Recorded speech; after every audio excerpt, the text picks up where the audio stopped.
अपनी जायज़ मांगों को लेकर बैठे थे और वो हमारी जायज़ मांगे पूरी नहीं हुई है। वर्कर और हेल्पर को मिलता है, वर्कर को मिलते 9,700 रुपये और हेल्पर को मिलते 4,800 रुपये और 40 महीने में हमारा एरियर वर्कर का 60,000 और हेल्पर का 30,000 बनता है। जिन बहनों को हमें कोरोना हुआ था ना, उनकी सैलरी तक काटी गई है, उन्हें कोई सुविधा नहीं दी गई। हमने जो घर घर जाकर खाना बांटा है, जब ये मास्क लगाकर कपड़ा बांधकर कई बहनें जाती थी ना खाना बांटने, तो कई बहनों को कुत्तों ने भी काटा है। 10 साल 11 साल 12 साल किसी को 15 साल जॉब करते हुए हो गया, तो अगर हम अपना अधिकार मांग रहे हैं, अपना उचित मानदेय मांग रहे हैं, तो हमें नहीं लगता कि हम कुछ गलत कर रहे हैं। ये एमसीडी के चुनाव के चक्कर में ही हमारे पे तो केस लागू कर दिया और हमारे पे जो है इल्ज़ाम लगा दिया। क्या इल्ज़ाम लगाया? एस्मा का लगाया है। नाम बताएं। हाँ, रजनी सैनी नाम है मेरा। आज प्रेस कॉन्फ्रेंस करने का मकसद क्या था, जो आंगनवाड़ी वर्कर्स की जो आज यहाँ पर प्रेस कॉन्फ्रेंस? हमारा प्रेस कॉन्फ्रेंस करने का मकसद यही था कि जो हमारे साथ गलत हुआ है वो हम लोगों को बता सके कि हम अपनी जायज़ मांगों को लेकर बैठे थे और वो हमारी जायज़ मांगे पूरी नहीं हुई है और बीच में ही हमारे ऊपर एस्मा लगा दिया गया है। क्या थी आपकी वो जायज़ मांगे, क्या थी जो सरकार ने? हमारी जायज़ मांगे यही थी, एक तो हमारा वर्कर और हेल्पर को मिलता है, वर्कर को मिलते 9,700 रुपये और हेल्पर को मिलते 4,800 रुपये। तो हमारी यही मांग थी, जिस हिसाब से महंगाई बढ़ रही है तो उसी हिसाब से वर्कर और हेल्पर का मानदेय भी बढ़ना चाहिए। तो हमने ये बोला था कि वर्कर के 25,000 और हेल्पर के 20,000 होने चाहिए, जिस हिसाब से महंगाई बढ़ रही है। और दूसरी हमारी जायज़ मांग ये थी कि जो 2018 में मोदी जी ने 1 अक्टूबर को अनाउंस किए थे कि वर्कर को 1,500 मिलेंगे और हेल्पर को 750 रुपये मिलेंगे, वो भी हमें अभी तक नहीं मिले हैं, जिसको बोले हुए में 40 महीने हो गए हैं और 40 महीने में हमारा एरियर वर्कर का 60,000 और हेल्पर का 30,000 बनता है, वो हमें तत्काल दिया जाए। तीसरा, हमें सरकारी कर्मचारी का दर्जा दिया जाए। चौथा, हमारा रिटायरमेंट, पेंशन, ESI, PF की सुविधा हमें दी जाए। लेकिन जब कोरोना वॉरियर्स के तौर पे आप लोगों को देखा जाता है, जब आपको इस महामारी के दौर में जब लोगों के लिए आप घर घर जा कर के सैनिटाइज़र बांटा करती थी, सारी चीज़ें उनके लिए काम करती, तब प्रधानमंत्री आपको फूल की वर्षा किया करते थे आपके सम्मान में। वो सारी टीवी के अंदर बातें चलती हैं जी, हमें तो कोई सम्मान नहीं दिया गया। उल्टा जिन बहनों को हमें कोरोना हुआ था ना, उनकी सैलरी तक काटी गई है, उन्हें कोई सुविधा नहीं दी गई। हमने जो घर घर जाकर खाना बांटा है, जब ये मास्क लगाकर कपड़ा बांधकर कई बहनें जाती थी ना खाना बांटने, तो कई बहनों को कुत्तों ने भी काटा है। कुत्तों के काटने पर और जिनको कोरोना हुआ है, हमें छुट्टी नहीं दी गई है, बल्कि कोरोना क्या हमने शौक से लिया था, हमें छुट्टी लेने पर हमारी सैलरी तक काटी गई है, हमारा मानदेय तक काटा गया है। क्या लगता है मांग सिर्फ केंद्र सरकार से है या दिल्ली सरकार से, क्योंकि आप दिल्ली के जी स्कीम में आते हैं, सेंटर और स्टेट दोनों की स्कीम में आते हैं हम, तो हमारी दोनों से ही मांगे हैं। लेकिन हम पहले थोड़ा सा, क्योंकि स्टेट हमारे ज़्यादा करीब है, तो स्टेट से अपनी मांगे देख ले, फिर सेंटर में तो हमें जाना ही जाना है, क्योंकि स्टेट में सरकार हमसे सारे काम ले रही है। पेंशन का काम हो गया, चाहे वो वेरिफिकेशन का काम हो गया, चाहे वो कोविड का सर्वे हो गया, इंजेक्शन हो गए, गर्भवती हो गए, सब कुछ हो गया, सारा काम तो हम स्टेट का कर रहे हैं। तो स्टेट से पहले मांग हमारी जायज़ बनती है ना। जो इस्मा कानून की बात की, उससे क्या क्या दिक्कतें आती हैं वर्कर्स को? इस्मा कानून का मतलब देखो जी, ये होता है एसेंशियल सर्विस मेंटेनेंस एक्ट। इसके अंदर ये सरकार क्यों लगाती है? जो हम ज़रूरी काम करते हैं, जो एसेंशियल सर्विस के अंदर आते हैं, वो जब हड़ताल पर बैठे होते हैं, तो उनकी हड़ताल को रोकने के लिए ये इस्मा का कानून लागू कर दिया जाता है, ताकि वो लोग हड़ताल पर ना बैठ सके। आप ना उठा पाएं, इसलिए आपकी आवाज़ को दबाने के लिए कानून बनाया। बिल्कुल, ये तो देखो हकीकत है ही कि हम अपनी आवाज़ों को ना उठा सकें। और अब तो MCD के चुनाव आने वाले हैं, केजरीवाल सरकार वैसे ही हमसे चिड़ी हुई है, क्योंकि हमने उनका नाक में दम करो आंदोलन भी चलाया था। जहाँ जहाँ इनके MCD के चुनाव के लिए इनके प्रत्याशी जाते थे, वहाँ वहाँ हम जाते थे और इनके बैनर पोस्टर फाड़ते थे और इनका बहिष्कार करते थे। केजरीवाल से भी है और केंद्र सरकार से भी है। बिल्कुल बिल्कुल, दोनों से ही है जी, क्योंकि ये दोनों एक ही हैं। जो इस्मा का कानून इन्होंने लागू किया है, 8 मार्च को हमारी रैली थी, महिला दिवस के उपरांत हमारी रैली थी। महिला दिवस के दिन ही पूरी 22,000 वर्करें रैली लेकर राजघाट से दिल्ली सचिवालय तक गई है।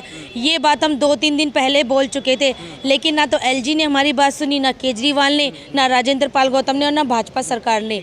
और इन सब ने मिलकर जब हम गए थे कि हमसे बात करो, मीटिंग लो, तो हमें पता चला कि सबकी मीटिंग LG हाउस पर हो रही है। और तुरंत अगले दिन हमारे पास गवर्नमेंट का कोर्ट का नोटिस आ गया कि आप लोगों के ऊपर एस्मा का कानून लागू हो गया है। तो इन लोगों ने हमसे बात ना करके रातों रात चाले चल के कोर्ट में जाकर इन्होंने एस्मा एक्ट लागू कर दिया कि ताकि हम अपनी मांगे भी ना रख सके और काम पर चले जाएं और हमारी मांग भी कोई पूरी ना हो और ये अपने एमसीडी के चुनाव भी अच्छे से लड़ सके। क्या जा रहा है आप लोगों का? शोषण तो हो ही रहा है। 9,700 रुपये में और 4,800 रुपये में आप बताइए किसका घर चलता है। 1,000 रुपये का तो सिलेंडर ही है। जो सिंगल मदर है वो बच्चे पढ़ाएगी, घर का खर्चा देगी, घर का सामान लेकर आएगी या किराया देगी या क्या क्या करेगी वो। जहाँ आप एक तरफ केजरीवाल को और केंद्र की मोदी सरकार पर आरोप लगा रहे हैं कि इस तरह से दोनों एक ही हैं। आपका बिल्कुल एक ही है जी, जो इसमें कानून इन्होंने लगाया है एक होकर ही लगाया है। जिस तरह से 5 राज्यों में जो चुनाव हुए, अगर चुनाव को देखा जाए तो 5 राज्यों के चुनाव में उत्तर प्रदेश के अंदर केंद्र की मोदी सरकार को कामयाबी मिलती है और अलग अलग जो राज्य हैं, उत्तराखंड है, वहाँ पर भी जीतती है। लेकिन पंजाब के अंदर एक पूर्ण बहुमत से आम आदमी पार्टी दिल्ली से निकल करके पंजाब में सरकार बनाने में कामयाब हो पा रही है। देखो जी, हम तो जब गए थे, जब हमारी हड़ताल शुरू हुई थी, हमारी एक टीम गोवा भी गई थी, हरियाणा भी गई थी, पंजाब भी गई थी और उत्तराखंड भी, उत्तर प्रदेश भी गई थी। हमने वहाँ पर लोगों को समझाया था कि फ्री के चक्कर में मत पड़ो, क्योंकि हम भुगत रहे हैं। हमें सरकार को भुगतते हुए काफ़ी समय हो गया है। ना कोई बिजली फ्री है, ना पानी फ्री है, कुछ भी फ्री नहीं है, सिर्फ बेकार की बात है। और ये सारे जो जितनी भी पेमेंट है, पैसे, ये सब हमसे ही निकलवाए जाते हैं, जो कि हम ये भरते हैं। लेकिन लोगों ने विश्वास तो जताया ना, पंजाब के लोगों विश्वास वो ये जताया है, देखो जी, उन्होंने आंगनवाड़ी वर्कर देखो भोली होती है। यहाँ पर भी हमारे देश में भी सुपरवाइजर, CDPO, यहाँ तक कि हमारे DD डायरेक्टर सिर्फ औरतों के भोलेपन का फ़ायदा उठाकर, उनकी कमजोरी का फ़ायदा उठाकर ही वही वर्कर आंगनवाड़ी में रखी जाती है, ताकि वो कभी अगर कोई सच बात हो तो उस पर आवाज़ ना उठाई जाए। और इसी चीज़ का फ़ायदा केजरीवाल ने जाकर पंजाब में उठाया है कि हर औरत को वो 1,000 रुपये उसके अकाउंट में डालेगी हर महीने। औरतें क्या सोचती, चलो कोई बात नहीं, 1,000 तो आएंगे। इसी तरह दिल्ली में जब केजरीवाल सरकार आई थी, इन्होंने भी यही लालच दिया था कि बिजली फ्री देंगे, पानी फ्री देंगे, उसी वजह से ये जीत गए थे। अगर इनको बिजली पानी फ्री क्यों करना है, हमारा मानदेय करो ना, नौकरी दो ना, जो गरीब है उनको नौकरी दो, मजदूरी दो, उसको क्या बोलते हैं, बेरोजगारी भत्ता दो। हमें फ्री नहीं चाहिए, हमें फ्री नहीं चाहिए। नहीं कह रहे हैं कि इन्हें फ्री नहीं चाहिए, इन्हें रोजगार चाहिए, इन्हें मानदेय भत्ता चाहिए। जी बिल्कुल सही कह रही हैं वो, क्योंकि ये है जो जाके पंजाब में जीता है केजरीवाल, उन महिलाओं को कुछ भी नहीं पता इसके बारे में। ये बहरूपिया है केजरीवाल, जो जाके वहाँ महिलाओं को ठगा है। दिल्ली में तो ठग लिया, पंजाब में जाकर ठगा महिलाओं को। लेकिन वो तो कह रहे हैं कि केंद्र से मोदी सरकार के खिलाफ लड़ाई लड़ रहे हैं, आगे मोदी को सत्ता से बेदखल करने की बारी है। जी ऐसा कुछ नहीं है, ऐसा कुछ नहीं। क्या आप कैसे देखते हैं इन 5 राज्यों के चुनाव का, आप कैसे देखते हैं एक आंगनवाड़ी वर्कर हो के नाते? जो ये केजरीवाल दिल्ली में रह के, CM दिल्ली वाल का है, जो आंगनवाड़ी कर्मियों को नहीं देख रहा है, वो पंजाब में क्या देखेगा? मतलब वो कुछ नहीं कर सकते वहाँ पर? नहीं, कुछ नहीं कर सकते, सबको धोखे में रखा है। लेकिन जनता ने विश्वास जताया कि वो अच्छी शिक्षा देंगे, क्योंकि 1,000 रुपया इसने बोल दिया ना, केजरीवाल ने बोला महिलाओं का 1,000 रुपया हम खाते में तुम्हारे डालेंगे, तो गुमराह किया महिलाओं को। ऐसा कुछ नहीं करेगा ये। 1,000 रुपये में क्या लोग अब 1,000 खरीद लिया केजरीवाल ने 1,000 रुपया में, 1,000 रुपये में लोग वोट कर दिए, क्योंकि इसने वोट खरीदा है 1,000 रुपया महिलाओं से, क्योंकि महिलाएं भोली होती, उनको ठग लिया इसने। आप क्या कहना चाहेंगे? मैं क्या कहना चाहूँगी, हमारी जनता ही है जो उनको बिठाती है। जनता भोली है, इसीलिए उनको खरीद लेते हैं और आसानी से उनको जैसे चाहा वैसे गुमराह कर देते हैं, लालच दे के या कैसे भी, कि इतना देंगे, ऐसे देंगे, वैसे देंगे। क्या मकसद रहा आज यहाँ पर बैठने का? क्योंकि लगातार आंगनवाड़ी के वर्कर्स दिल्ली के अलग अलग जगहों पर आंदोलन करते रहे हैं और प्रोटेस्ट करते रहे हैं, लेकिन उनकी मांगे नहीं मान। क्या मांगे हैं आप? देखिए, हमारी तो ज़्यादा कुछ मांगे नहीं थी। हमें 10 साल, 11 साल, 12 साल, किसी को 15 साल जॉब करते हुए हो गया। तो अगर हम अपना अधिकार मांग रहे हैं, अपना उचित मानदेय मांग रहे हैं, तो हमें नहीं लगता कि हम कुछ गलत कर रहे हैं।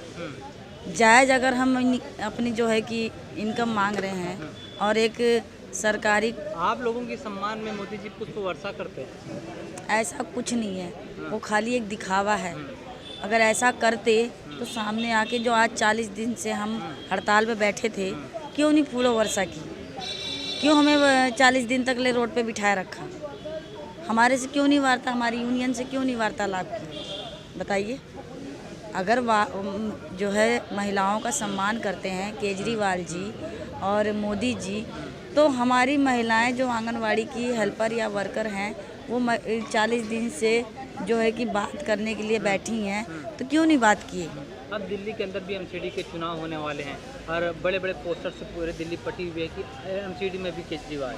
हाँ, तो एमसीडी में भी केजरीवाल, उनमें भी जो है लालच दिया होगा, किसी को कुछ लालच किसी को कुछ लालच, और इसी जो है कि एमसीडी के चुनाव के चक्कर में ही हमारे पे तो केस लागू कर दिया और हमारे पे जो है इल्ज़ाम लगा दिया। क्या क्या इल्ज़ाम लगाया? कैसे केस एस्मा का लगाया है और रातों रात ही पता नहीं क्या इससे ऐसा क्या हुआ। नुकसान है आपको? ये कानून से अब क्या देखिए नुकसान की बात कहूँ तो अब अचानक ही हड़ताल रोक देना और एकदम से एक जो है कि कानूनी जुर्म या कोर्ट में केस डालना तो एक अजब सी तो मतलब बात आप है ही। अपनी आवाज़ नहीं उठा सकते, आपकी आवाज़ को दबाने हाँ, की हमारी आवाज़ को एकदम से रोक दिया। हमने सोचा भी नहीं था कि मतलब ऐसा कुछ हमारे साथ होगा। ठीक।